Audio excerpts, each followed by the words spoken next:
प्रिय साथियों, प्रिय मित्रों, आत्मिक आदर, आभार, अभिवादन, नमस्कार। मैं गुलेंद्र पटेल काशी हिंदू विश्वविद्यालय में बीए तृतीय वर्ष का छात्र हूँ। आज अपने सहपाठी साथी दृष्टिबाधित एवं दिव्यांग सहपाठी साथियों के लिए हिंदी काव्य की पृष्ठभूमि अर्थात अपभ्रंश काव्य का परिचय देखेंगे। ठीक, चलिए समय लेते हुए अपभ्रंश काव्य का अध्ययन और अनुशीलन इस वीडियो में करते हैं। और इस रिकॉर्डिंग को आप सभी से अति विनम्र निवेदन है कि इस रिकॉर्डिंग को आप दिव्यांग एवं दृष्टिबाधित सहपाठी साथियों को शेयर अवश्य करें। बहुत बहुत धन्यवाद। चलिए आगे बढ़ते हैं, हम लोग अध्ययन स्टार्ट। हिंदी काव्य की पृष्ठभूमि। हिंदी काव्य की पृष्ठभूमि अपभ्रंश काव्य का परिचय। ठीक, इस इकाई की जो रूपरेखा है वह है पहले हम लोग उद्देश्य देखेंगे, फिर प्रस्तावना देखेंगे, फिर अपभ्रंश अर्थ और स्वरूप देखेंगे। अपभ्रंश का साहित्यिक भाषा के रूप में अपभ्रंश का विकास देखेंगे। अपभ्रंश काव्य देखेंगे जिसमें प्रबंधात्मक काव्य धारा और मुक्तक काव्य धारा, वीर और श्रृंगार काव्य। ठीक, अपभ्रंश और हिंदी काव्य का संबंध देखेंगे। अपभ्रंश और हिंदी का वीर काव्य, अपभ्रंश और हिंदी का भक्ति काव्य, अपभ्रंश और हिंदी का श्रृंगार काव्य, कविता की पद्धति, सारांश देखेंगे, शब्दावली देखेंगे, उपयोगी पुस्तकें देखेंगे, बोध प्रश्नों के उत्तर जानेंगे। ठीक, चलिए तो सर्वप्रथम हम लोग उद्देश्य पर आते हैं। ठीक, उद्देश्य इस इकाई में आपका परिचय अपभ्रंश काव्य से कराया जाएगा। इसे पढ़ने के बाद आप अपभ्रंश शब्द का अर्थ बता सकेंगे। ठीक, भाषा के रूप में इसके विकास का उल्लेख कर सकेंगे। अपभ्रंश और हिंदी भाषा के बीच संबंधों की व्याख्या कर सकेंगे। अपभ्रंश काव्य की प्रवृत्ति को समझा सकेंगे। अपभ्रंश और हिंदी काव्य के संबंधों का विश्लेषण कर सकेंगे। ठीक, चलिए तो प्रस्तावना देखते हैं अर्थात भूमिका। यह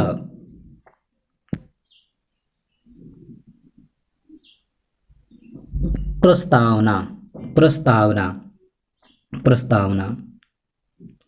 यह इकाई अपभ्रंश काव्य से संबंधित है। इसमें आपका परिचय अपभ्रंश काव्य से कराया जा रहा है। पहले भाग में अपभ्रंश के अर्थ, प्रकार, क्षेत्र विस्तार और ऐतिहासिक विकास पर विचार किया जाएगा। अपभ्रंश भाषा 8वीं शताब्दी से लेकर 14वीं शताब्दी तक अपभ्रंश भाषा 8वीं शताब्दी से लेकर 14वीं शताब्दी तक साहित्य का वाहक रही। इसके अनेक रूप सामने आए और इसका विस्तार उत्तर से दक्षिण भारत और पूर्व से पश्चिम भारत तक हुआ। क्षेत्रीय विशेषताओं के कारण अपभ्रंश के कई रूप भी सामने आए, जैसे पश्चिमी अपभ्रंश और पूर्वी अपभ्रंश। पश्चिमी अपभ्रंश और पूर्वी अपभ्रंश भारत के विभिन्न क्षेत्रों में फैली इस भाषा में रचित काव्य का अध्ययन इस इकाई का प्रधान उद्देश्य है। अध्ययन की सुविधा के लिए रचनाकारों को प्रबंधात्मक काव्यधारा और मुक्तक काव्यधारा में बांट दिया गया है। पूर्व प्रबंधात्मक काव्यधारा के अंतर्गत स्वयंभू और पुष्यदंत। ठीक, स्वयंभू और पुष्यदत्त की रचना तथा धनपाल के भविष्यत कहा के काव्यांशों से आपको परिचय कराया जाएगा। इसी प्रकार मुक्तक काव्यधारा के अंतर्गत राम सिंह के पहुड़ दोहा और बौद्ध सिद्ध काव्य के अंश उद्धृत किए जाएंगे। अपभ्रंश मतलब हेमचंद्र के व्याकरण में उद्धृत अपभ्रंशों के दोहों और अद्धमाड़ की रचना संदेश रासक अद्धमाड़ की रचना संदेश रासक पर अलग से विचार किया जा रहा है, क्योंकि इनकी प्रवृत्ति प्रयुक्त उल्लिखित काव्यों से बिल्कुल अलग है। जो काव्यांश इस इकाई में उद्धृत किए जा रहे हैं, परीक्षा में उनसे प्रश्न पूछे जाएंगे। अपभ्रंश काव्य को सही ढंग से समझने के लिए काव्यांश दिए जा रहे हैं। अपभ्रंश आधुनिक भारतीय आर्य भाषाओं की जननी है, अतः इसकी भाषिक और साहित्यिक प्रवृत्तियों का हिंदी के आदि काव्य प्रारंभिक काव्य पर स्पष्ट प्रभाव है। इस पक्ष पर संक्षेप में विचार किया जाएगा। इससे अपभ्रंश और हिंदी काव्य के संबंध को समझने में मदद मिलेगी। अपभ्रंश का स्वरूप, अर्थ और स्वरूप। अपभ्रंश का अर्थ और स्वरूप। अपभ्रंश का अर्थ और स्वरूप। अपभ्रंश का अर्थ और स्वरूप। अपभ्रंश का अर्थ है भ्रष्ट, विकृत अथवा अशुद्ध। ठीक, अपभ्रंश का अर्थ है भ्रष्ट, विकृत अथवा अशुद्ध। इस नाम का प्रयोग पहल उस शब्द के लिए होता था जो भाषा के समान मानदंड से गिरा होता था। धीरे धीरे इस नाम का अर्थ विस्तार हुआ और यह भाषा विशेष के लिए प्रयुक्त होने लगा। भारतीय आर्य भाषा के विकास में अपभ्रंश प्राकृत के बाद की अवस्था है। इस भाषा में 8वीं शताब्दी से 14वीं शताब्दी तक के बीच साहित्य का सृजन हुआ। 8वीं से 14वीं शताब्दी के मध्य अपभ्रंश भाषा में साहित्य की रचना हुई। ठीक, अपभ्रंश भाषा को समझने के लिए भारतीय आर्य भाषा के विकास को जानना जरूरी है। प्रत्येक युग के एक साहित्यिक भाषा होती है। प्रत्येक युग में एक साहित्यिक भाषा होती है और इसके समानांतर अनेक जन भाषाएं बोली के रूप में जीवित रहती हैं। यही जन भाषाएं उस साहित्यिक भाषा को नया जीवन प्रदान कर विकसित रहती हैं। वेदों की भाषा छंदस्य से तत्कालीन देसी भाषा से शक्ति अर्जित करके संस्कृत का रूप लिया। इसी प्रकार पाली प्राकृत और अपभ्रंश अवस्था का जन्म हुआ। इसे आप एक चार्ट द्वारा अच्छी तरह से समझ सकते हैं। चलिए चार्ट देखते हैं। ठीक, छंदस के बाद संस्कृत भाषा आता है। संस्कृत के बाद पाली आता है। पाली से प्राकृत, प्राकृत से अपभ्रंश और अपभ्रंश से हिंदी खड़ी बोली का विकास होता है। इस क्रम में हम लोग जो छंदस और संस्कृत है, ये प्राचीन भारतीय आर्य भाषाएं थी, जिसका समय सीमा अगर देखें तो 1500 ईसा पूर्व से लेकर 500 ईसा पूर्व तक, अर्थात बुद्ध के महापरिनिर्वाण के कुछ समय बाद तक। ठीक, पहले और संस्कृत के बाद हम पाली देखते हैं। पाली, प्राकृत, अपभ्रंश, ये मध्यकालीन भारतीय आर्य भाषाएं 500 ईसा पूर्व से लेकर 1000 ईस्वी सन तक। ठीक, आधुनिक भारतीय आर्य भाषाएं हैं हिंदी, गुजराती, पंजाबी, ब्रज, अवधी आदि 1000 से वर्तमान तक हैं। ठीक, 1000 से वर्तमान तक है। सिंध, पंजाब, मतलब आधुनिक जो भारतीय आर्य भाषाएं हैं सिंध, गुजराती, पंजाबी, ब्रज, अवधी 1000 ईस्वी सन से लेकर वर्तमान तक। ठीक, अपभ्रंश मध्य भारतीय आर्य भाषा की अंतिम कड़ी है। मध्य भारतीय आर्य भाषा की अंतिम कड़ी है और आधुनिक भारतीय आर्य भाषाओं की जननी है। आधुनिक भारतीय आर्य भाषाओं की जननी है। हिंदी भी उसमें एक है। ठीक, इसलिए हिंदी काव्य को समझने के लिए अपभ्रंश काव्य को समझना जरूरी है। वैसे प्यारे साथियों, मैं पाली अपने कोर विषय में पढ़ रहा हूँ। ठीक, यदि आप उससे कोई जानकारी चाहिए तो पूछ सकते हैं। जो हमारे बस का होगा मैं आपके साथ साझा कर सकता हूँ। कुछ विद्वान संदस्य से अपभ्रंश तक की विकास प्रक्रिया को नहीं मानते। उनके अनुसार यह प्रदेश विशेष की बोली थी, जिसका अस्तित्व प्राचीन भारतीय आर्य भाषा के युग में भी था। हम इस विवाद में पड़े बिना उन ऐतिहासिक कारणों की खोज करेंगे जिनके कारण अपभ्रंश व्यापक साहित्यिक भाषा के रूप में सामने आई।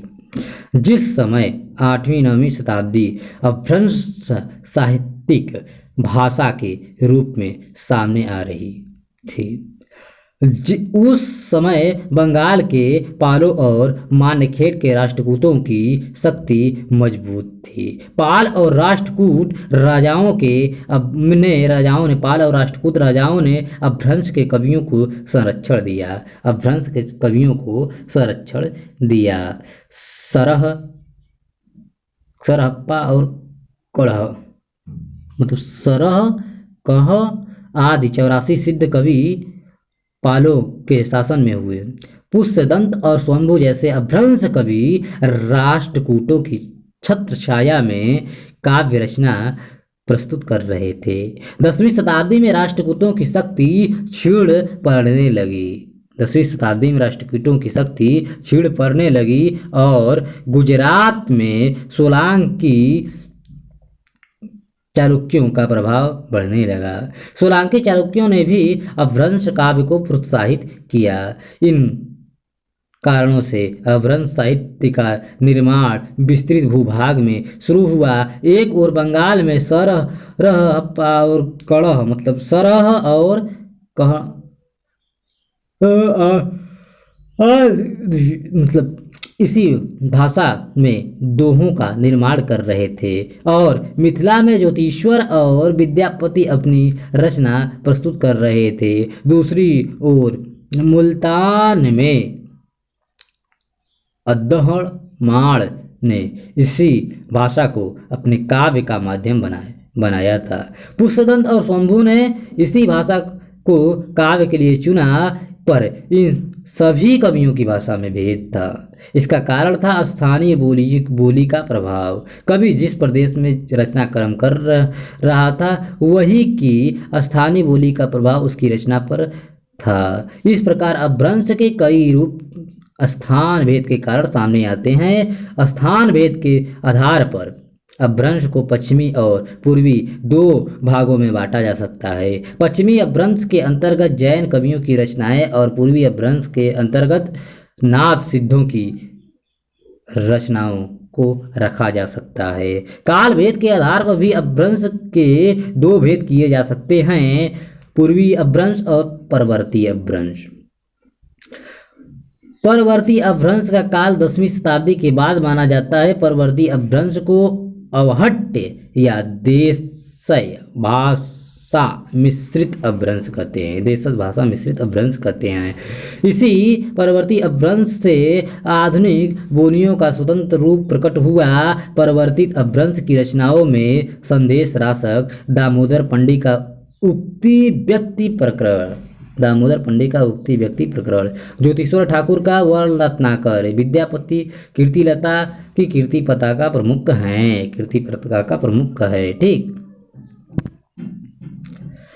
निम्नलिखित में से सही और गलत का चुनाव कीजिए।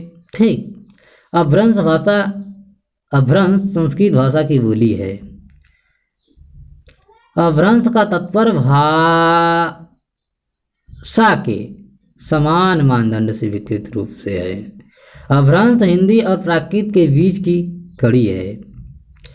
परिवर्तित अपभ्रंश को अवहट्य भी कहते हैं। इसमें से कौन सही है कौन गलत है आप लोग बताइएगा। ठीक, चलिए हम आगे बढ़ते हैं अपने लक्ष्य पर। अपभ्रंश काव्य अब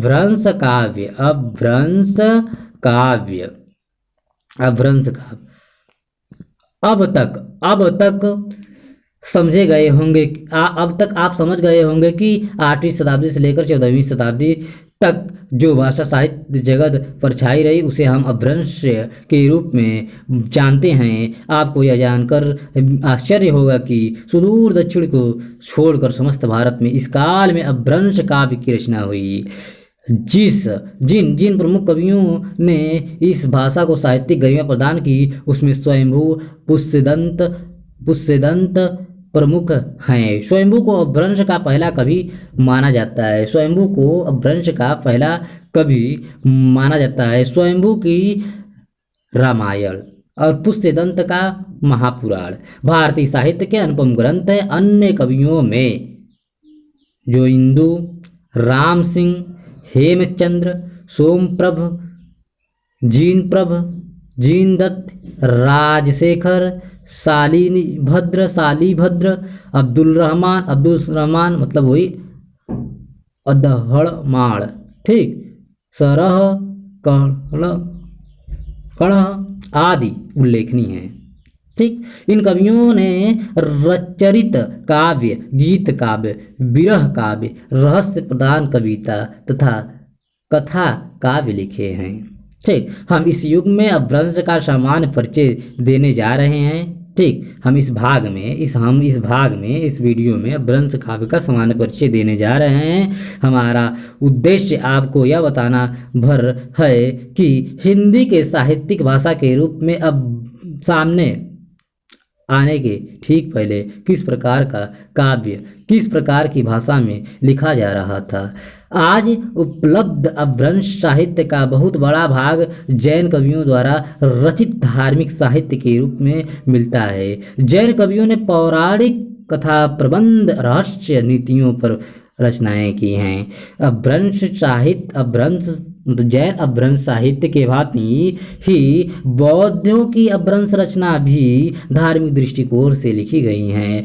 जैन बौद्ध ग्रंथों के अतिरिक्त अपभ्रंश साहित्य की एक लौकिक धारा भी है जिसमें श्रृंगार, प्रधान, प्रबंध एवं मुक्तक दोनों प्रकार की रचनाएं मिलती हैं। आइए हम इनका अवलोकन करें। ठीक। प्रबंधात्मक काव्यधारा पौराणिक कथानों को लेकर जैन कवियों ने अपभ्रंश में काफ़ी मात्रा में प्रबंधात्मक काव्य साहित्य की रचना की है। ठीक। पौराणिक कथाओं को लेकर जैन कवियों ने अपभ्रंश में काफ़ी मात्रा में प्रबंधात्मक साहित्य लिखा है। इन रचनाओं में धर्म, उपदेश तथा साहित्यिकता तीनों का सम्मिश्रण मिलता है। स्वयंभू का काव्य इस धारा के प्राचीन और श्रेष्ठ कवि स्वयंभू हैं। स्वयंभू ने राम और कृष्ण से संबंधित चरित्र काव्य परंपरा का विस्तार और विकास किया है। राम को लेकर पौमचरियु अर्थात पदम चरितम तथा कृष्ण को लेकर ऋट्ठेड़ीम अर्थात अरिष्टनेमी चरित की रचना की है। स्वयंभू संभवतः 8वीं शताब्दी के कवि थे। 8वीं शताब्दी अर्थात अपभ्रंश के पहले प्रमुख कवि हैं, प्रथम प्रमुख कवि हैं। ठीक। मूलतः स्वयंभू उत्तर के निवासी थे, पर बाद में वे अपने संरक्षक रयडा धनंजय के साथ दक्षिण के राष्ट्रकूट राज्य में चले गए। स्वयंभू ने 4 ग्रंथ लिखे हैं। पौमचरियु अर्थात पदमचरित, रामचरित जिसे कहते हैं, रेठिड़ीम चरियु अर्थात अरिष्टनेमी चरित जिसे हरिवंश पुराण भी कहते हैं, पंचमी चरियु अर्थात नागकुमार चरित, चौथा है स्वयंभू छंद। ठीक।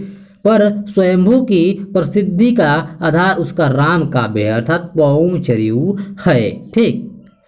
पौमचरियु 5 कांड है। पौमचरियु में 5 कांड और तीसरी संधियों मतलब सर्गों वाला एक विशाल महाकाव्य है। राम काव्य लिखने से पूर्व स्वयंभू अपना उद्देश्य स्पष्ट कर देते हैं। वे स्पष्ट शब्दों में कहते हैं कि मैं जनता की भाषा में जनता के लिए काव्य का निर्माण कर रहा हूँ। मैं जनता की भाषा में जनता के लिए काव्य का निर्माण कर रहा हूँ। राम का चरित्रांकन करते समय न तो उन्होंने आदर्श का दामन पकड़ा और न ही उनमें किसी प्रकार की अलौकिकता का समावेश किया। उन्होंने अपने मुख्य चरित्र राम को एक साधारण मनुष्य के रूप में प्रस्तुत किया है जो आपदाओं के खिलाफ लड़ता है और जिसमें सहज मानवीय दुर्बलताएं भी हैं। तुलसी के राम और स्वयंभू के राम में बड़ा फर्क है। तुलसी के राम भगवान के अवतार हैं, पूज्य हैं। स्वयंभू के राम साधारण मनुष्य हैं जो सीता को पाने के लिए रोते हैं। रावण जैसे पराक्रमी राजा से संघर्ष कर उसे वापस प्राप्त करते हैं, वहीं राम सीता की प्राप्ति पर उसे संदेह की नज़र से देखते हैं और उसे अग्नि परीक्षा देने को विवश करते हैं। इस प्रकार प्यारे साथियों, यदि आपको राम परंपरा पर, राम पर तुलसी का राम, वाल्मीकि का राम, स्वयंभू का राम और लोक का राम अर्थात वाल्मीकि का सीता, तुलसी का सीता, स्वयंभू का सीता, ठीक, वैभूति का सीता, लोक की सीता देखना है तो फेसबुक पर जाकर आप लोग देख सकते हैं। साखी के पेज पर आदरणीय आचार्य अवधेश प्रधान सर की 4 महत्वपूर्ण वक्तव्य निधि। ठीक, तो प्यारे साथियों, हम लोग और भी तुलसी पर बहुत से विश्वविद्यालयों के प्रोफेसरों के प्रोफेसर लेक्चर वाले प्लेलिस्ट से आप जाके देख सकते हैं। ठीक, चलिए हम लोग अपने आते हैं पौम चरित्र में, उदाहरण देखते हैं स्वयंभू की। क्या लिखा है? पुक बिमाड़े चढ़िए अड़ुराय परिमीय विजाहर संघाय कौशलड़ी पराई जायही दृढ़मणि गौ अथ वड़ होता वहीं जत्थहो पिय मेड़ लिटवासीय। ठीक, चलिए आगे बढ़ते हैं। इसका अर्थ और तो आप लोग समझ रहे होंगे, नहीं समझ रहे होंगे तो कोई बात नहीं है। प्रसंग का बड़ा ही मार्मिक चित्रण स्वयंभू ने किया है, जो समाज में नारी और पुरुष की स्थिति को स्पष्ट कर देता है। पिछले पृष्ठ पर प्रसंग को पढ़े और समझे। सीता पुष्पक विमान पर चढ़कर बड़े अनुराग से आती हैं। विद्वानों का समूह उन्हें घेरे हुए हैं। सीता को कौशल नगरी पराई लगने लगी है, क्योंकि सूर्य के अस्त होने के बाद उन्हें महल में जगह नहीं दी जाती है। पति आराम से महल में निवास कर रहा है। सीता पत्नी होकर भी उपवन में रात गुजार रही हैं। सुबह होने पर राम सीता को देखते हैं। कतहीं तड़ी कति पख पीड़ू पभई पोंग राहू बिह से पीड़ी जय बी कुल ज्ञाऊ ऋण वज्जऊ महिलऊ होति अशुद्ध ऋणजू। सीता अग्नि परीक्षा के लिए वरासन पर बैठी हैं। कहाँ बैठी हैं? वरासन पर बैठी हैं। इसी समय राम सीता को और सीता राम को देखती हैं। दोनों की आंखों में मिलन की आकांक्षा है, वैसे ही जैसे समुद्र शुक्ल के प्रथम दिन में चांद को देखकर विचलित हो जाता है। पर इसी समय राम व्यंग से मुस्कुराते हैं और सोचते हैं कि ऐसी पत्नी को कैसे स्वीकार किया जाए जो 12 वर्ष तक दूसरे पुरुष के अधीन थी। राम धिक्कारते हुए कहते हैं कि नारी अशुद्ध होती हैं, निर्लज होती हैं और मलिनमती होती हैं। त्रिभुवन में अपने अपने कुल को मलिन कर अयस फैलाती हैं। ठीक, इस भाग के आरंभ में आपको बताया गया है कि स्वयंभू के राम और सीता साधारण स्त्री के रूप में आते हैं। स्वयंभू को इनका स्वाभाविक चित्र खींचने में अपूर्व सफलता मिली है। स्वयंभू के राम काव्य में अनेक मार्मिक प्रसंग हैं जिन्हें पढ़कर पाठक भावुक हुए बिना नहीं रह पाता। इनमें आहत लक्षण के लिए राम का विलाप, मृत रावण के लिए विभीषण का विलाप प्रमुख हैं। रठ्यणेयम चरित अर्थात अरिष्टनेमी या हरिवंश पुराण में स्वयंभू ने जैन परंपराओं के 22वें अवतार अरिष्टनेमी मतलब 22वें अवतार तीर्थंकर अरिष्टनेमी कृष्ण और कौरव पांडव की कथा का वर्णन किया है। कथा कहने की शैली तथा कवित्व शक्ति पौम चरित्र से मिलती है। इन कृतियों में स्वयंभू गीत, संगीत, कला तथा काव्य शास्त्र के गहरे अध्ययन और चिंतन का संकेत देते हैं।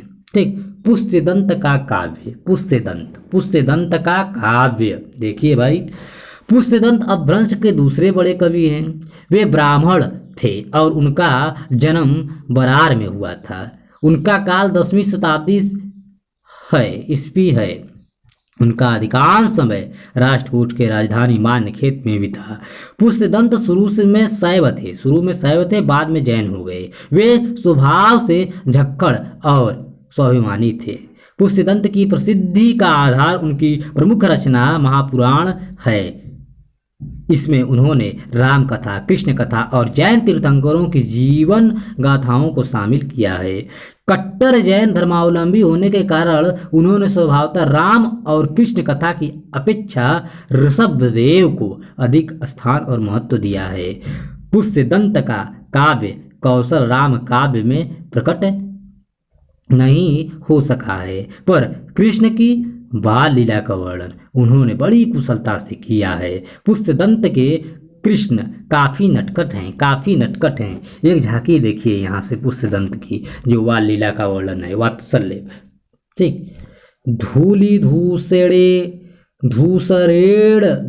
धूसरेण वर मुक सरेण तिड़ा मुरारिड़ा कीला रसवर्षेण ग्वालय गोवी हिय हारिड़ा रंगतेण रमत रमन्ते मंथौ धर्यु भमंत अड़न्ते मंदिरौ तोड़ियौ आबिठौ अधबिरोलियु दह्यु पुलट्यु कवि गोविंदहु लग्गी एड़ महारी मंथड़ी भग्गी। धूल से सना वह मुरारी ब्रज की गोपियों के हृदय को हरने वाला है।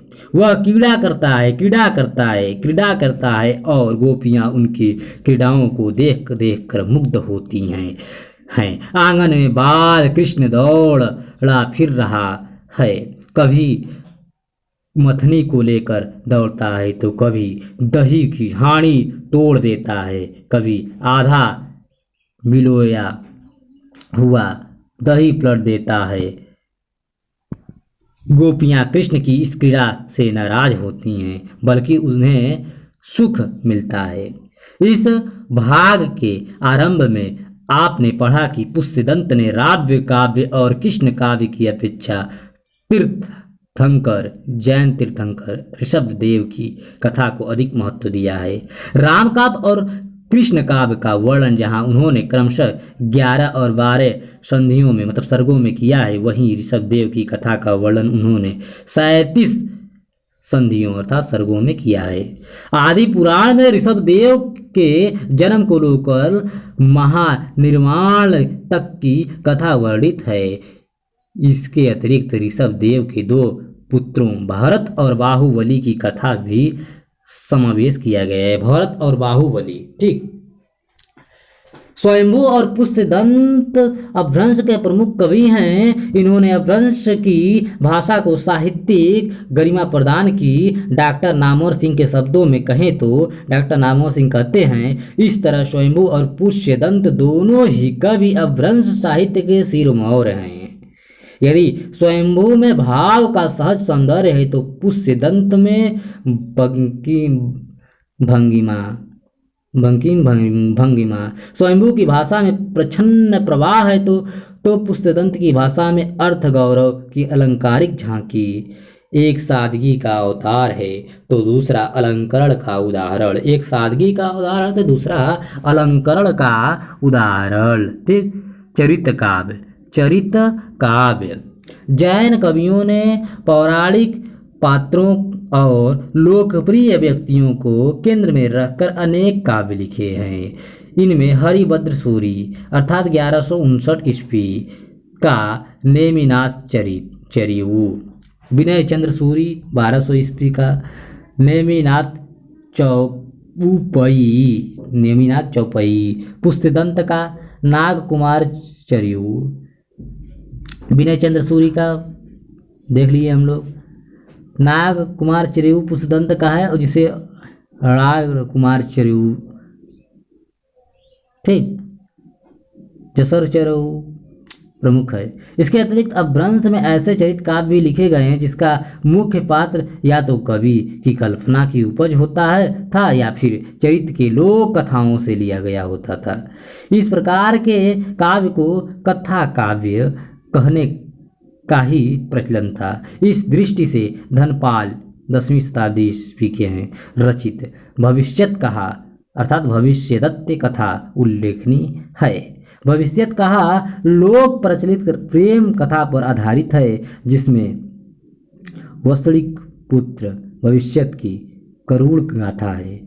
वह अपने सौतेले भाई द्वारा कई बार छला जाता है और अंत में जैन को स्वीकार कर सुखी जीवन व्यतीत करता है। इस काव्य में कई ऐसे मार्मिक स्थल हैं जहां धनपाल की काव्य प्रतिभा अपने पूरी गरिमा के साथ सामने आती है। भविष्यदत्त को द्वीप में अकेला छोड़कर जब उनका सौतेला भाई बंधुदत्त भाग जाता है तो दुखी भविष्यदत्त अकेला पड़ा सोचता है।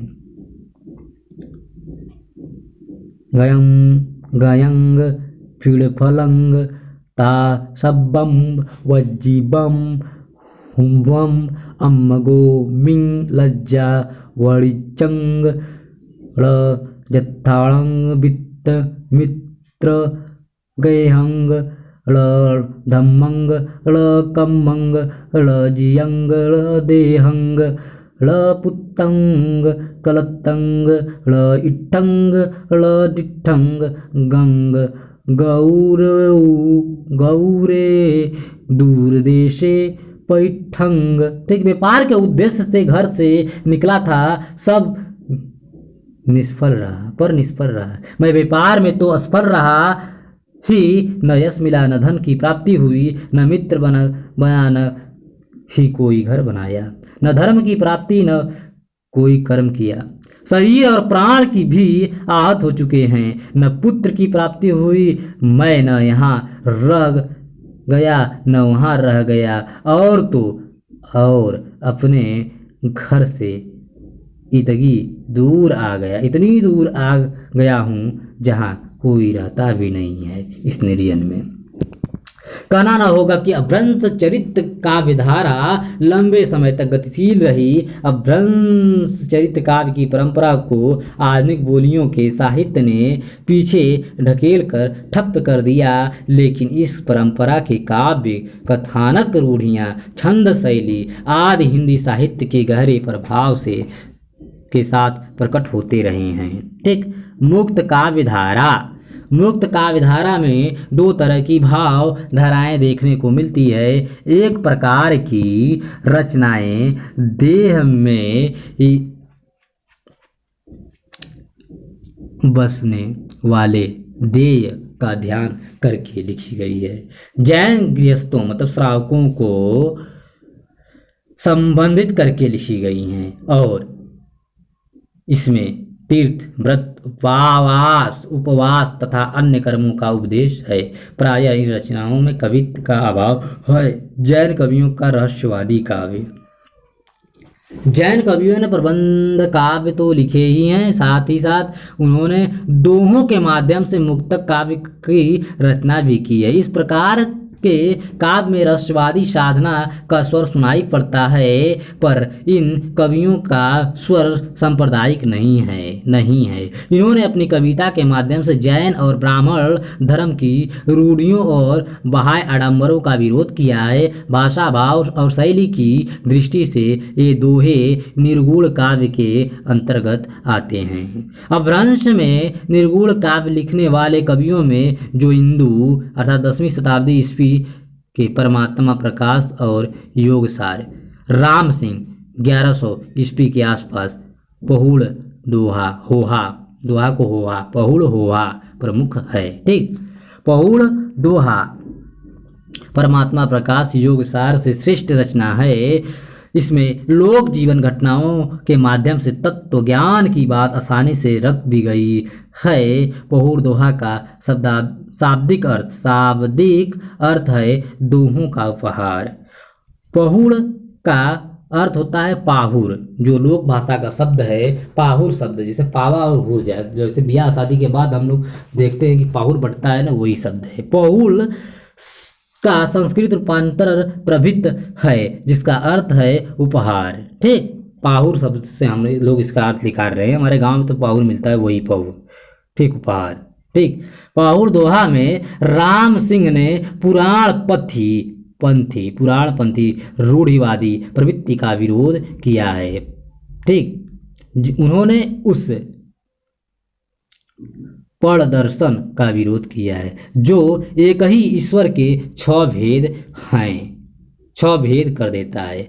छंद दसड़ धई धई धधई पड़ी मड़ह फटिट्यू भति एक कु देव छ भेव क्यू तणंग हड़ मुखहंग जति।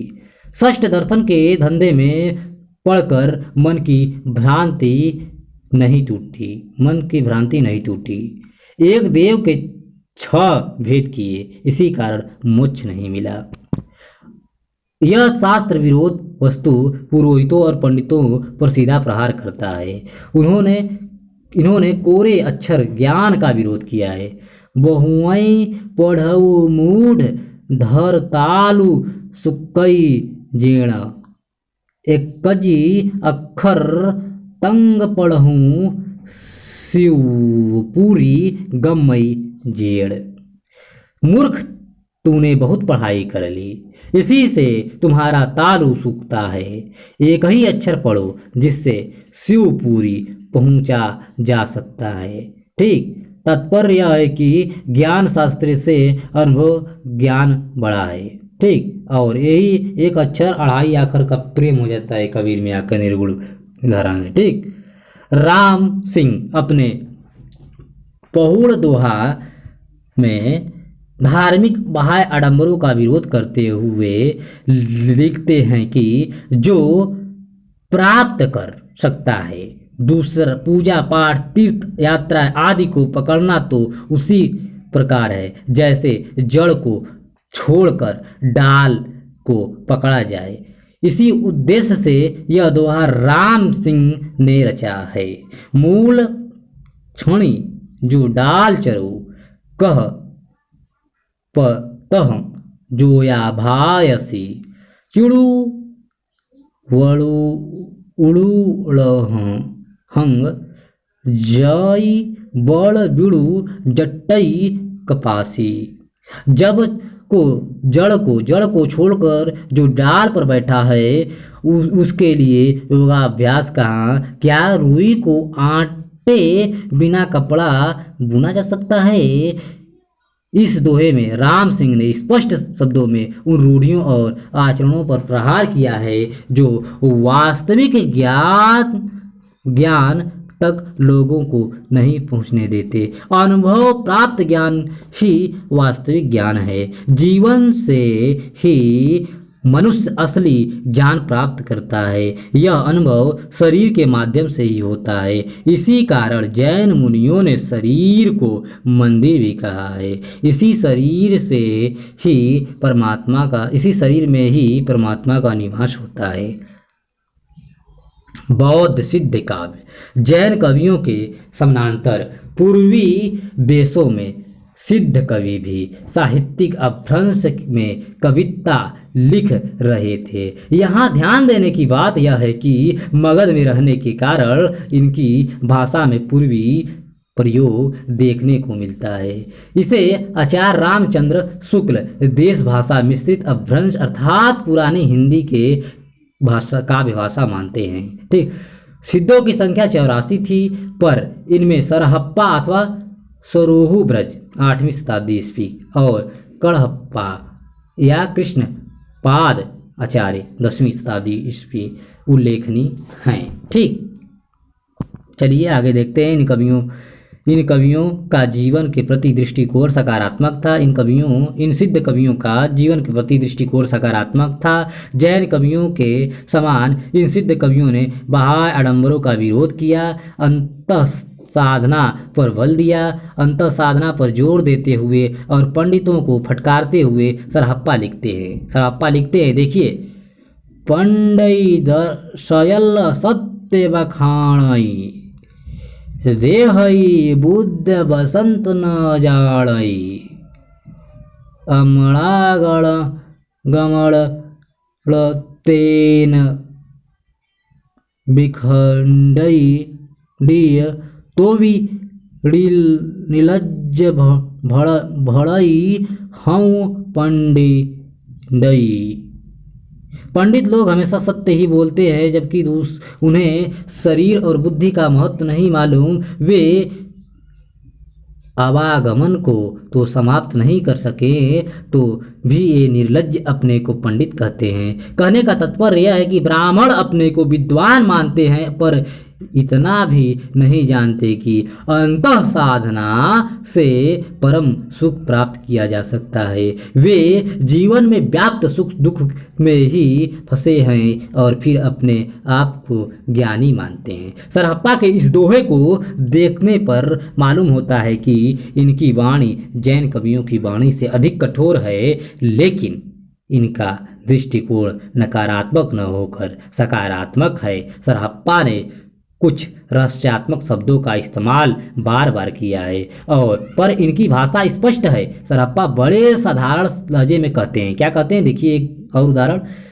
जही मण पवड़ संचरई रवि शशिराण पवेश, तही बढ़ंग चित्त भी शाम करु सरहे कहूँ उएस। ठीक, अर्थात जहाँ मन और पवन भी नहीं पहुँच सकते, जहाँ सूर्य और चंद्रमा का प्रवेश नहीं, वहीं अपने मन को ले जाओ। सरहप्पा ने मतलब यही उपदेश दिया है। ठीक, सिद्ध परंपरा में गुरु शिष्य संबंध को तो बहुत महत्व दिया गया है, लेकिन सरहप्पा का कहना है कि शिष्य और गुरु दोनों ही ज्ञानी होने चाहिए। अगर एक अंधा कुएं में गिर रहा हो तो दोनों कुएं में गिर पड़ेंगे। इसका एक जीवंत उदाहरण देखिए।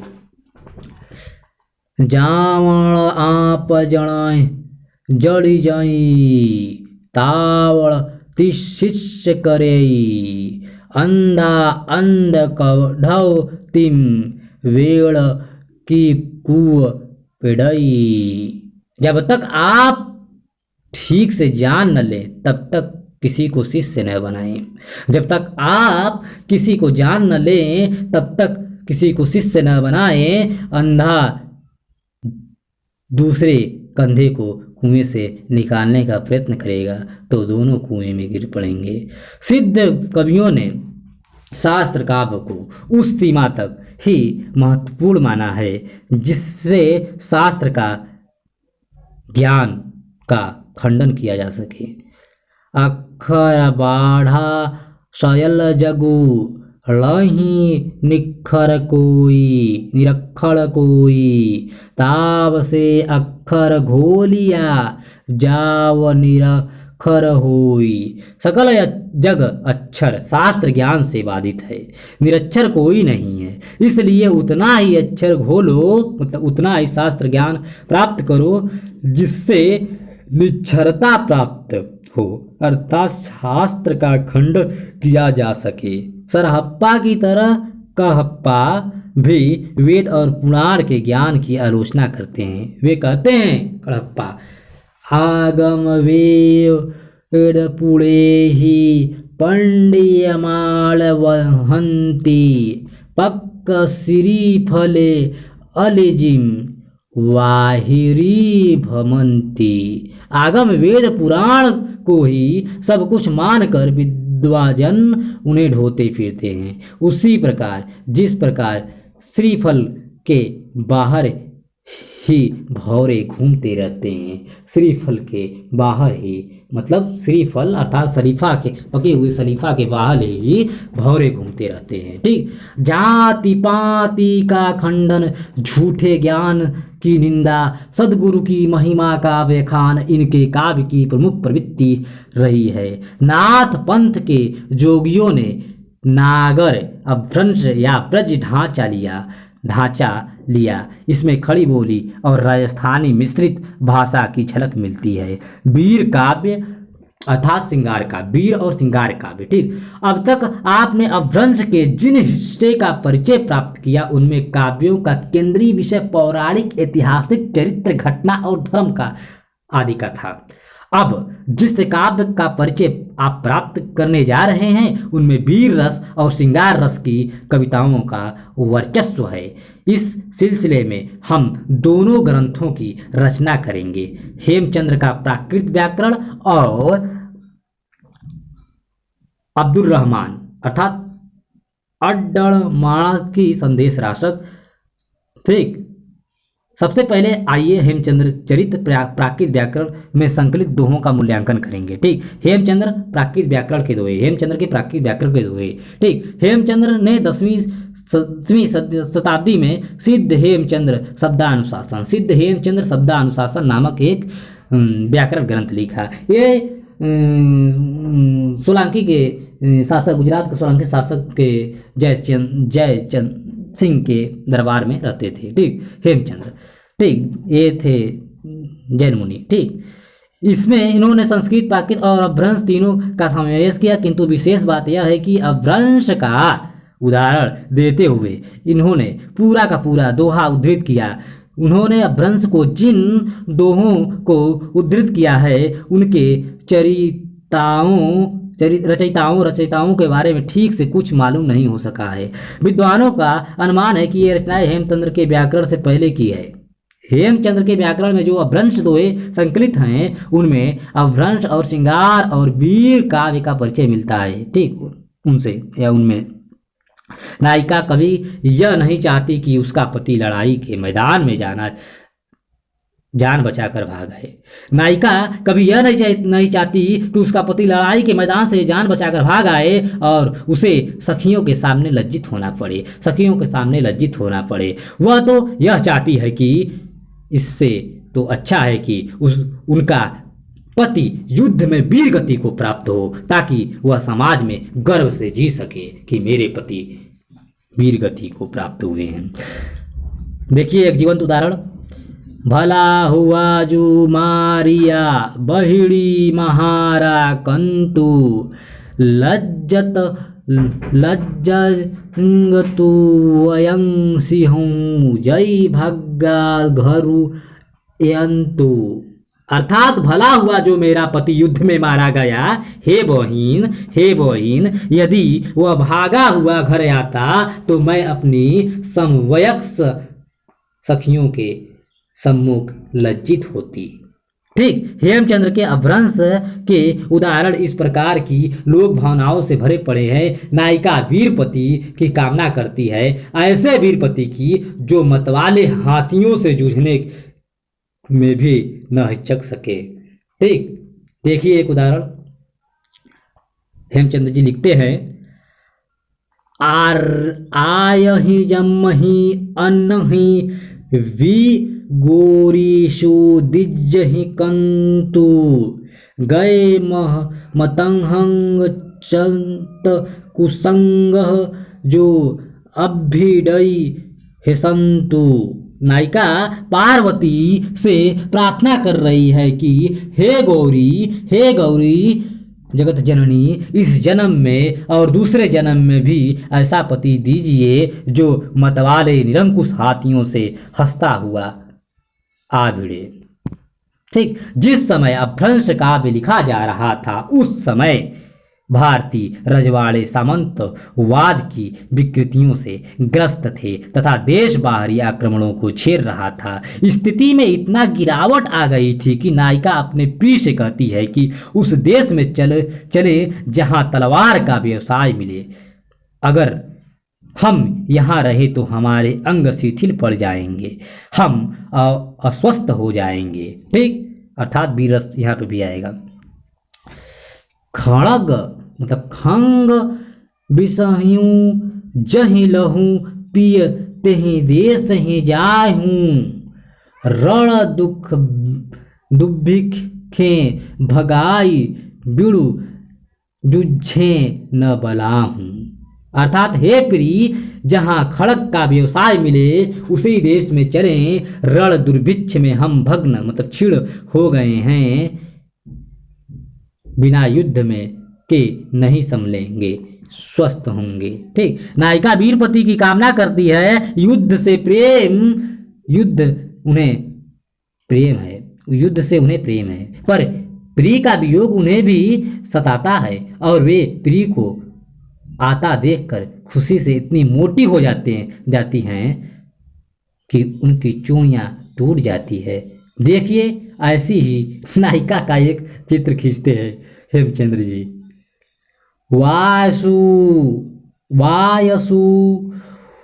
उड़ावत तय पीयूडिठौ सहशक्ति अद्धा मही गय अद्धा फुट तड़ती। ठीक, नायिका कहुआ उड़ा रही है, तभी प्रिय दिख पड़ा। उसकी आधी चूड़ी तो जमीन पर गिर जाती है और आधी फूट जाती है। प्रियंका सोचती है कि जब प्रिय मुझसे मिलेंगे तो मैं उनसे उसमें उसी तरह समा जाऊंगी जिस तरह नए पूर्वे मतलब नए मिट्टी का जब पुरवा बनता है, मिट्टी का जो कुम्हार पुरवा कुंभकार पुरवा बनाते हैं, मिट्टी का बना पानी पीने का पुरवा होता है। ठीक, जिसमें हम लोग चाय पीते हैं, कभी कभी जल में समा जाता है। ठीक, इसमें प्रेमिका के पूर्ण आत्म आकर्षण की झलक मिलती है। आइए आप भी इसकी एक वानगी देखिए। उदाहरण अर्थात जय के वै पा विश्व पीयू अकीय कुडड्डू करीशु पाड़ियु नवल सारिबी जीवम्ब सब्बगे पैशिशु। नायिका सोचती है कि यदि किसी प्रकार प्रिय को पा लूंगी तो अकृत अर्थात अपूर्व कौतुक करूंगी। जिस प्रकार पानी नए पूर्वे में समा जाता है, उसी प्रकार मैं भी प्रिय में सर्वांग प्रवेश कर जाऊंगी। लेकिन जब प्रिय नहीं आता है तो प्रेमिका निराश हो जाती है, अपनी तुलना उस पपीहे से करती है जो जल के वियोग में पी पी की रट लगाता रहता है। जल के देखिए, बपीहा पियू पियू भड़वी कितु रूही हयास वतु जली मड़ु महुलऊ बलही बिहू बिन पूरी आस। हे पपीहा, पी पी बोलकर हताश होकर कितना रोएगा। तेरी और मेरी स्थिति एक जैसी है। तू जल की रट लगा रहा है, मैं अपने पी की रट लगा रही हूँ। हम दोनों में किसी भी आशा पूरी नहीं होगी, हम दोनों में किसी की भी आशा पूरी नहीं होगी। प्रिय बड़ा धोखेबाज है। वह कहकर गया है कि मैं थोड़े ही दिन में वापस आऊँगा, पर वह अब तक आया नहीं। दिन गिनते गिनते प्रेमिका की अंगुलियां घिस जाती हैं। दिन गिनते गिनते प्रेमिका की अलूसियाँ घिस जाती हैं, आंखें पथरा जाती हैं। उदाहरण देखिए। जे महू दिना दिहड़ा दही हैं पय साणड़े ताड़ गड़यंते अंगुली जर्जरी आए जर्जरा गई अंगुली। ठीक, नड़े मुझे छोड़कर जाते समय प्रिय ने लौटने का जो दिन बताया था, उस दिन नहीं लौटा। उसके बाद दिन गिनते गिनते नखों से मतलब नाखून से मेरी अंगुलियां जर्जर हो गई हैं। ठीक, क्या बात है भाई, अतिशयोक्ति एकदम चरम सीमा पर है। यहाँ पर ऊपर जिन दोहों को आपने पढ़ा, उनसे आप यह समझ गए होंगे कि अपभ्रंश भाषा में किस प्रकार का वीर काव्य और श्रृंगार काव्य लिखा जा रहा था।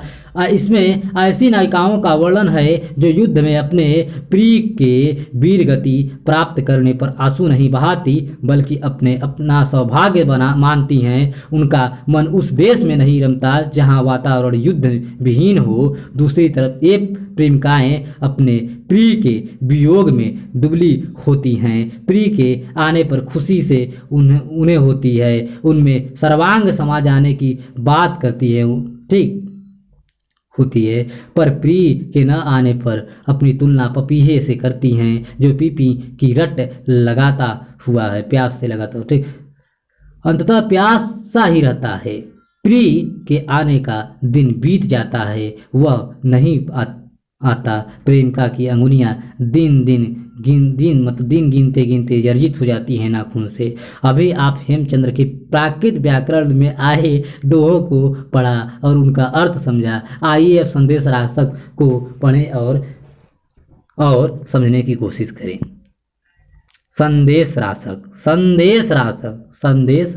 ठीक। संदेश राशक एक संदेश काव्य है जिसके रचयिता अब्दुल रहमान अर्थात अद्दमाड़ 12वीं शताब्दी ईस्वी के हैं। इसमें बीच बीच में प्राकृत गाथाएं हैं। इसमें विजयनगर की विरली नायिका का एक पथिक से पति को संदेश भेजती है। इसमें 223 छंद हैं। हालांकि कवि ने इसमें एक कथा कही है, पर उसका प्रत्येक छंद अपने आप में स्वतंत्र है। कवि का उद्देश्य कथा कहना नहीं, उसका एक ही उद्देश्य है नायिका का विरह वर्णन। नायिका एक पथिक को रो रो कर अपने हृदय की व्यथा सुनाती है। क्या सुनाती है भाई, देखिए उदाहरण। बिरह परिगह छावड़ही पराविव निरवक्षी तुट्ठी रेड़ हऊ धिव तड़ु समाड़ी पिक्खी। विरह के परिग्रह मतलब सैन्य बल आदि ने छावड़ी मतलब शरीर पर निरपेक्ष भाव से अनदेखी प्रहार कर दिया, जिससे देह तो टूट गई परंतु तुम में सम्मानित मतलब युक्त देखकर हृदय घायल नहीं हुआ। तात्पर्य यह है कि विरह के कारण नायिका का शरीर बहुत कमजोर हो गया है, पर प्रिय के प्रति उसका प्रेम इतना गहरा है कि उसके हृदय पर इस विरह का आक्रमण नहीं हो पा रहा है, अर्थात वो मृत्यु को प्राप्त नहीं हो पा रही है। नायिका पथिक से कहती है कि मैं अपनी व्यथा सविस्तार नहीं सुना सकती क्योंकि मैं बहुत कमजोर हो गई हूँ। देखिए एक जीवंत उदाहरण। कहती है नायिका, संदेश डऊ सवित्थरऊ पर मई कहू न जाई, जो कालंगुली मुदड़ऊ जो बाहरी समाई। संदेशा विस्तार में है, अर्थात मुझे प्रिय के पास अपनी व्यथा का पूरा ब्यौरा भेजना है, पर मुझ में इतनी ताकत नहीं है कि विस्तार से पूरा वर्णन कर सकूं। बस यही समझो कि जो कनगुरिया की अंगूठी थी वह अब मेरी बाह में समा जाती है। मतलब जो कानी अंगुली की अंगूठी थी वो अब हमारी बाह में समा जा रही है, ठीक। एकदम अतिशयोक्ति है। इस प्रकार पूरा संदेश राशक विरह वर्णन से भरा पड़ा है। इसमें ऋतु वर्णन का विस्तार से वर्णन है। इस कवि के सामने वस्तुओं के नाम गिनने की कवि परिपाटी थी। फलतः कवि ने वनस्पतियों की नामावली दी है। दीपावली, होली आदि उत्सवों का तन्मयता से वर्णन किया है। कृति में अनेक छंदों का प्रयोग है, पर सर्वाधिक रासक छंद का प्रयोग मिलता है। इसे पढ़ते समय कालिदास के मेघदूत का विरह वर्णन याद आ जाता है। हिंदी में भी इसी प्रकार का एक ग्रंथ लिखा गया है, विसल देव रासो, ठीक, विसल देव रासो, जिसका चर्चा अगली इकाई में की जाएगी, ठीक। अपभ्रंश के 5 कवियों का नाम बताइए। यदि आपने ध्यानपूर्वक सुना है तो कृपया कमेंट बॉक्स में अपभ्रंश के 5 कवियों का नाम लिखिए। और पहुड़ दोहा के रचयिता कौन थे? स्वयंभू, पुष्यदंत, राम सिंह सरअप्पा। तो आप बताइए इन चारों में से कौन थे, ठीक। अब और हिंदी काव्य का संबंध। अपभ्रंश और हिंदी काव्य का संबंध। पिछले भाग में आपने अपभ्रंश काव्य का परिचय प्राप्त किया और उसकी विशेष प्रवृत्तियों से अवगत हुए। अपभ्रंश काव्य का अध्ययन करते समय आपने पाया कि जिन विषयों को कवि ने अपनी कविता का माध्यम बनाया उसमें पौराणिक आख्यान मतलब राम कृष्ण काव्य, तीर्थंकरों की जीवनी पर आधारित काव्य, ठीक, धार्मिक रूढ़ियों और बाह्य आडंबरों का विरोध, ठीक, ऐतिहासिक तथा लोक नायक का चरित्र काव्य, शौर्य और श्रृंगार प्रमुख हैं। इस प्रकार परंपरा को हिंदी परंपरा ने और आगे बढ़ाया। हिंदी में वीर गाथात्मक काव्य लिखे गए जिसमें अपभ्रंश के चरित्र काव्यों की झलक मिलती है। इस प्रकार सिद्धनाथ कवियों की वाणी संत काव्य की पूर्व पीठिका मालूम पड़ती है। सिद्धनाथ कवियों की वाणी संत काव्य की पूर्व पीठिका मालूम पड़ती है।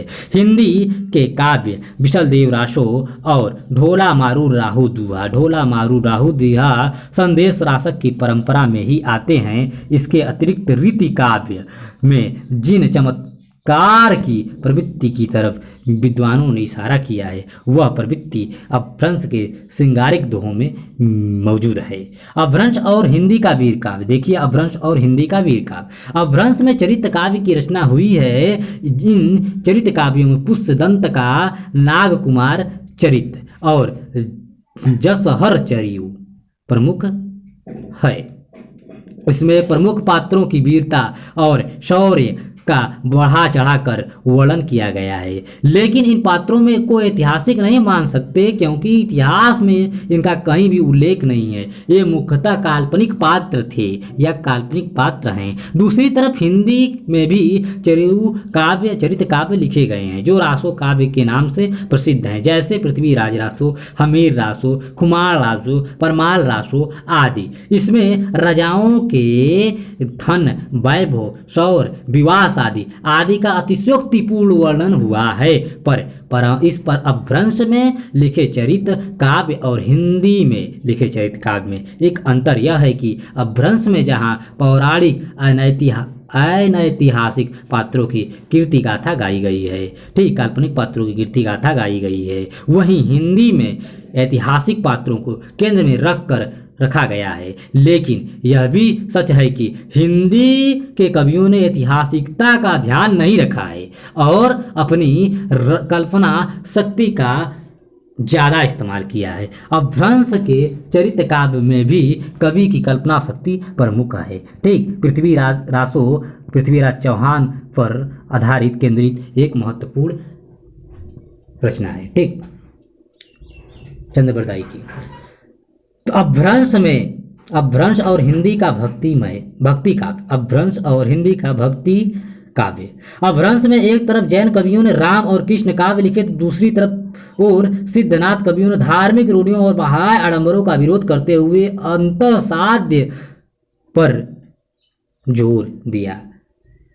जहाँ तक अपभ्रंश में लिखे गए राम काव्य और कृष्ण काव्य का सवाल है उसके बारे में स्पष्ट रूप से कहा जा सकता है कि हिंदी के राम काव्य और कृष्ण काव्य पर उसका प्रभाव कम पड़ा। भक्ति की काल की मूल चेतना भक्ति की थी, जिससे इस युग का राम काव्य और कृष्ण काव्य ओतप्रोत हैं। राम और कृष्ण ईश्वर के अवतार हैं। जैन में काव्य में राम और कृष्ण साधारण पौराणिक पात्र के रूप में सामने आते हैं। इस काव्य में भक्ति नहीं है, राम और कृष्ण अवतार नहीं है। पर कबीर आदि निर्गुण कवियों के काव्य सिद्धनाथ काव्य से प्रभावित हैं। इस संदर्भ में आचार्य हजारी प्रसाद द्विवेदी का यह मंतव्य दृष्टव्य है। देखिए, आचार्य हजारी प्रसाद द्विवेदी कहते हैं, यदि कबीर निर्गुण मतावादी संतों की वाणियों की बाहरी रूपरेखा पर विचार किया जाए तो मालूम होगा कि यह संपूर्ण भारतीय हैं और बौद्ध धर्म के अंतिम सिद्धों और नाथ पंथ योगियों के पदादित से उसका सीधा संबंध है। वे ही पद, वे ही राग रागनियाँ, वे ही दोहे, वे ही चौपाइयाँ कबीर आदि ने व्यवहार की थी जो उक्त मत मानने वाले उनके पूर्ववर्ती संतों ने की थी। क्या भाव, क्या भाषा, क्या अलंकार, क्या छंद, क्या परिभाषिक शब्द, सर्वत्र वे ही कबीरदास के मार्गदर्शक हैं। कबीर की भांति ये साधक नाना मतों का खंडन करते थे। सहज और शून्य में समाधि लगाने को कहते थे। दोहों में गुरु के प्रति भक्ति का उपदेश देते थे। ठीक, पुनः आचार्य हजारी प्रसाद द्विवेदी की इस वक्तव्य को मैं पढ़ रहा हूँ। वे कहते हैं अपभ्रंश साहित्य के संबंध में, नाथ सिद्धों के संबंध में, यदि कबीर निर्गुण मतवादी संतों की वाणियों की बाहरी रूपरेखा पर विचार किया जाए तो मालूम होगा कि यह संपूर्ण भारतीय हैं और बौद्ध धर्म के अंतिम शिखर सिद्धों और नाथ पंथी योगियों के पदादि से उसका सीधा संबंध है। वे ही पद, वे ही राग रगनियाँ, वे ही दोहे, वे ही चौपाइयाँ कबीर आदि ने व्यवहृत की थी, जो उक्त मत मानने वाले उनके पूर्ववर्ती संतों ने की थी। क्या भाव, क्या भाषा, क्या अलंकार, क्या छंद, क्या पारिभाषिक शब्द, सर्वत्र वे ही कबीरदास के मार्गदर्शक हैं। कबीर की भांति ये साधक नाना मतों का खंडन करते थे, सहज और शून्य में समाधि लगाने को कहते थे और दोहों में गुरु की प्रति भक्ति का उपदेश देते थे। ठीक, सरहप्पा का एक पद आपने पिछले भाग में पढ़ा, वह इस प्रकार है। जही मण पवण संचरई रवि शशि राण पवेश, तही बड़ चित्त विषाम कहूँ सरहे कहियो उवेश। कबीर ने भी इसी प्रकार की एक साखी लिखते हैं, कहते हैं, जिहि बन सिंह न सर चय पंखी उड़े नहीं जाई, रैन दिवस का गम नहीं तह कबीर रहा लौ लाई। यह सही है कि कबीर यदि साधकों को, मतलब कबीर आदि साधकों ने नाथपंथियों और सहजयानियों से बहुत से पद थोड़े फेर बदल के साथ स्वीकार कर लिए हैं, पर इसका मतलब यह नहीं है कि कबीर आदि साधकों ने नाथपंथियों की नकल की है। इनके काव्य में भक्ति का रस मिला हुआ है, जो सिद्धनाथ कवियों में उपस्थित नहीं है। अपभ्रंश और हिंदी का श्रृंगार काव्य काव्य का परिचय प्राप्त करने के क्रम में हमने हेमचंद्र के व्याकरण में उद्धृत अपभ्रंश के कुछ उदाहरण दोहे पढ़े। साथ ही साथ हमने संदेश रासक का भी परिचय प्राप्त किया। संदेश रासक के ढर्रे पर हिंदी के भी दोहे विरह काव्य में मिलते हैं। ये हैं विसल देव रासो 14वीं शताब्दी ईस्वी के, और ढोला मारू रा दुहा 15वीं शताब्दी ईस्वी के। संदेश रासक की तरह विसल देव रासो की मूलतः विरह काव्य है। विसल देव रासो भी मूलतः विरह काव्य है और दोनों की प्रमुख भावधारा एक ही है, लेकिन विसल देव रासो पर संदेश रासक की अपेक्षा लोक जीवन का प्रभाव अधिक है। इसके कुछ लोकगीत, मतलब इसके छंद लोकगीत से मिलते जुलते हैं। इस प्रकार से विसल देव रासो शिल्प की दृष्टि से संदेश रासक का अनुकरण नहीं करता है। ढोला मारू राहु दुहा भी एक विरह गीत है। ठीक, विरह गीत है, विरहणी की इसमें वर्णन है। अंतर केवल यह है कि इसे कथा काव्य, मतलब जिसमें कथा की प्रधानता होती है, के रूप में प्रस्तुत करने की कोशिश की गई है। ढोला मारू राहु दुहा संदेश रासक और विसल देव रासो से इस अर्थ में भी भिन्न है कि इसमें संदेश भेजने के लिए क्रौच पंछी को चुना गया। संदेश रासक में नायिका एक पथिक को रोकर अपनी व्यथा सुनाती है और विसल देव रासो में राज्य के पंडित को संदेशवाहक बनाया गया है। ढोला मारू राहु दुहा इस दृष्टि से थोड़ा भिन्न है। शैली की दृष्टि से ढोला मारू राहु दुहा लोकगीत के निकट है। संदेश रासक मुल्तान में लिखा गया। विसल देव रासक और ढोला मारू दुहा की रचना मारवाड़ प्रदेश में हुई। ठीक, विसल देव रासो। यह काव्य पश्चिमी भारत के लोक जीवन के प्रमाण हैं। हेमचंद्र द्वारा उद्धृत दोहों में श्रृंगार काव्य के कुछ ऐसे नमूने मिल जाते हैं जिनमें चमत्कार की प्रधानता है। चमत्कार की यह प्रवृत्ति रीति काव्य में अपने चरमोत्कर्ष पर पहुंची है। प्रिय के वियोग में नायिका इतनी दुबली हो गई है कि उसकी चूड़ी जमीन पर गिर जाती है। प्रिय को देखते ही इतनी मोटी हो जाती है कि उसकी चूड़ियाँ टूट जाती है। और प्रिय के विरह में कान की सॉरी प्रिय की विरह में उसकी कानी अंगुली की मुद्रिका अंगूठी उसके बाह में समा जाती है। काव्य में इस प्रकार के चमत्कार का समावेश रीति काव्य की पंक्तियों की याद दिलाता है। जैसे कि आप लोग बिहारी का उदाहरण भी देख सकते हैं, उन्होंने भी गजब वर्णन किया है। ठीक, कविता की पद्धति अब आप समझ गए होंगे कि अपभ्रंश में लिखा जाने वाला काव्य हिंदी में लिखे जाने वाले काव्य की पूरी पीठिका है। हिंदी भाषा ने अपभ्रंश भाषा को अपनाते हुए अपनी प्रकृति के अनुसार उसका विकास किया है। जहां भाषागत गहराइयों में जाने का न तो अवसर है न ही उसकी ज़रूरत है। हम यहाँ केवल इतना जान ले कि दोनों भाषाओं में बहुत सी समानताएं असमानताओं के बावजूद इन भाषाओं में लिखे गए साहित्य में काफ़ी समानता है। इसकी चर्चा हम पिछले भागों में कर चुके हैं। लेकिन हिंदी ने अपभ्रंश के जिस गुण का सबसे ज़्यादा निर्वाह किया है वह है काव्य पद्धति या काव्य शिल्प का।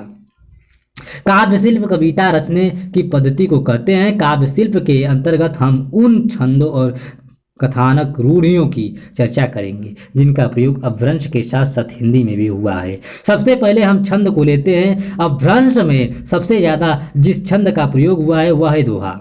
इसके अतिरिक्त चौपाई का उपयोग भी हम अपभ्रंश के कवियों ने किया है। इसके साथ ही काव्य अथवा रोला छप्पय आदि छंदों का प्रयोग भी अपभ्रंश की कविता में हुआ है। इनमें से अधिकांश छंदों का प्रयोग हिंदी में हुआ है। जायसी की पद्मावत और तुलसी के रामचरितमानस में चौपाई और दोहा का प्रयोग अपभ्रंश के छंदों की स्मृति को ताजा कर देता है। ठीक, हिंदी के समृद्ध गेय काव्य की जड़ें अपभ्रंश काव्य में निहित है। हिंदी की समृद्ध गेय काव्य की जड़ें अपभ्रंश काव्य में निहित हैं। इस क्षेत्र का सर्वश्रेष्ठ उदाहरण जगनिक द्वारा रचित परमाल रासों आला खंड को हम लोग देख सकते हैं। रास, फाग, चांचर आदि अपभ्रंश भाषा के प्रमुख गेय काव्य हैं। चांचर, ठीक, रास काव्य गेय गाथा काव्य गेय काव्य का था। रास काव्य गेय काव्य था जिसमें रास या रास छंद का प्रयोग होता था, पर एक रस्ता भंग करने के लिए बीच बीच में दूसरे छंद भी दिए जाते थे। पर आगे चलकर रास काव्य उस काव्य रूप का नाम हो गया जिसमें गेय छंदों की प्रधानता हो। हिंदी का विसल देव रासो ऐसा ही रासो काव्य है। यह काव्य मूलतः कोमल भावों प्रेम प्रसंग श्रृंगार वर्णन आदि का वाहक था, किंतु वीर गाथाओं के लिए भी उस काव्य रूप का उपयोग होने लगा, जैसे पृथ्वीराज रासो। फाग एक लोकगीत है जिसे बसंत में गाया जाता है। जैन कवियों के लिए फागों में धार्मिक विचारधारा साफ झलकती है। जीन पदम सूरी का लिखा एक फाग थूली भद्य उपलब्ध है। हिंदी में कबीरदास के नाम से कुछ फाग मिलते हैं। फाग गाने की एक परंपरा आज तक गांव में जीवित है।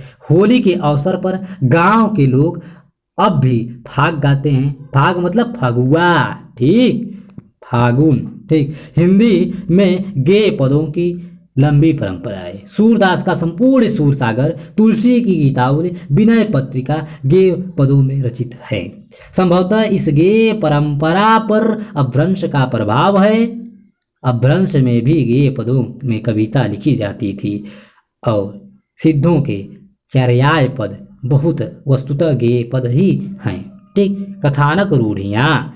अभी हमने उन छंदों या काव्य पद्धतियों की बात की जो अपभ्रंश में भी मिलते हैं और हिंदी में भी। अब हम कुछ ऐसी ही कथानक रूढ़ियों की चर्चा करेंगे। काव्य में कथानक रूढ़ियाँ लोक विश्वासों पर आधारित होती हैं जो बार बार प्रयुक्त होने के कारण रूढ़ि बन जाती हैं। भारतीय साहित्य में कथानक रूढ़ियाँ की भरमार है।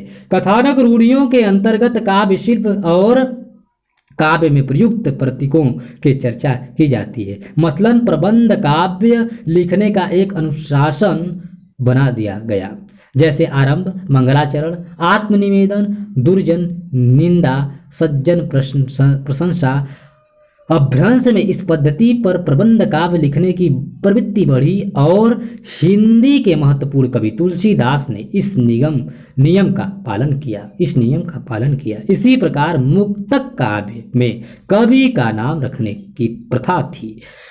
अपभ्रंश में तो केवल सरह की चर्चा में यह प्रवृत्ति देखने को मिलती है, मतलब सरहप्पा की चर्चा, ठीक। पर हिंदी में अधिकांश मुक्तक कवियों मतलब बिहारी को छोड़कर ने इस परिपाटी का निर्वहन किया है। मतलब बिहारी बहुत कम, अपने दोहों में बिहारी ने अपना नामांकन दिया है, लेकिन बाकी सभी लगभग रीतिकाल के कवि दिए हुए हैं, ठीक। इसी प्रकार नखशिख वर्णन, संध्या उषा वर्णन तथा फूलों का वर्णन आदि में बिल्कुल नियमानुसार होता है। नखशिख वर्णन संबंधित इन रूढ़ियों की स्वयंभू और पुष्यदंत के काव्य में मिलती है। पृथ्वीराज रासों में इस परिपाटी का पूर्ण पालन हुआ है। अपभ्रंश के काव्यों में विशेष रूप से कथानक रूढ़ियां प्रयुक्त हुई हैं। उजाड़ नगर का मिलना, कुमारी दर्शन, उससे विवाह मतलब भविष्यत कहा था में है, प्रथम दर्शन, गूढ़ श्रवण, चित्र दर्शन से प्रेम, करकुंड चरियु, ठीक, याण कुमार चरियु, दीपांतर विशेष, कर सिंगल देश की यात्रा और जहाज डूबना मतलब भविष्यत कहा था में उल्लिखित है। काव्य की बाह्य प्रबंध रूढ़ियां भी परिवर्तित साहित्य में पाई जाती हैं। अपभ्रंश के सभी प्रबंध काव्य सिद्धों मतलब संधियों में विभक्त हैं, अर्थात सर्गों में विभक्त हैं। स्वयंभू के दोनों का महाकाव्य कांडों में विभक्त हैं, पर सर्गों को मतलब संधियों को भी स्थान मिला है। अपभ्रंश की शेष सभी प्रबंध कृतियां संधियों में विभक्त हैं। वस्तुतः 15 से 38 कड़वकों की एक संधि होती है। कुछ छंदों के बाद धत्ता जोड़कर कड़वक बनाए जाते हैं। वस्तुतः कड़वक तो पदों मतलब स्टेंजा के समान होता है। अपभ्रंश के प्रायः सभी प्रबंध काव्य कड़व योजना के रूप में मिलते हैं। केवल यड़ीमिड़ाह चरियु, सुंदर चरियु और संदेश रासक इसके अपवाद है। पुष्यदंत के काव्यों में नाना छंदों का प्रयोग हुआ है, पर वे कड़वकबद्ध हैं। यद्यपि अपभ्रंश का प्रिय छंद दोहा है, पर प्रबंध काव्य में अधिकतर पद्हाड़िया, अल्डिल, रठा आदि छंदों का प्रयोग हुआ है। इसमें प्रधानतः पद्हाड़िया की है जो चौपाई में मिलती है। हिंदी में यह पद्धति परमार रासो, पद्मावत रासो, रामचरितमानस में बार बार अपनाई गई है। अपभ्रंश में मंगलाचरण काव्य लिखने के कारण विषय वस्तु की महत्ता, कवि की विनम्रता प्रदर्शन, पूर्व कवियों की प्रशस्ति, नायक के देश और नगर का वर्णन करने की प्रथा प्रचलित रही है। यह अपभ्रंश काव्य की निजी विशेषता थी जिसे हिंदी काव्य परंपरा ने अपनाया है। अधिकांश अपभ्रंश काव्यों में कथा का आरंभ दो व्यक्तियों के प्रश्नोत्तर के रूप में हुआ है। कथा शैली की यह पद्धति अनुकूल थी। प्राकृत तथा अपभ्रंश के सभी काव्य प्रश्नोत्तर या संवाद के रूप में ही हैं। हिंदी में पृथ्वीराज रासो और रामचरितमानस इसी प्रश्नोत्तर शैली को अपनाते हैं, ठीक। निम्नलिखित हिंदी के काव्यों में कौन सा अपभ्रंश से बिल्कुल भिन्न है? राम का, संत का, वीर का, श्रृंगार का, ठीक। आप कमेंट बॉक्स में इसका उत्तर दीजिएगा, ठीक। चलिए अब हम लोग सारांश देख लेते हैं। इस इकाई में आपने अपभ्रंश काव्य का अध्ययन किया। अपभ्रंश का मतलब समझने के क्रम में आप जान गए होंगे कि अपभ्रंश संज्ञा का प्रयोग पहले शब्द विशेष के रूप मतलब विशेष के लिए होता था, बाद में भाषा विशेष के लिए होने लगा। 8वीं शताब्दी से लेकर 14वीं शताब्दी तक यह काव्य भाषा के रूप में प्रतिष्ठित रही और इसमें विशाल साहित्य का सृजन हुआ, ठीक। आप यह समझ चुके होंगे कि अपभ्रंश के कई रूप हैं। इसमें प्रमुख हैं पश्चिमी अर्थात सरसौनी अपभ्रंश और पूर्वी अर्थात मागधी अपभ्रंश।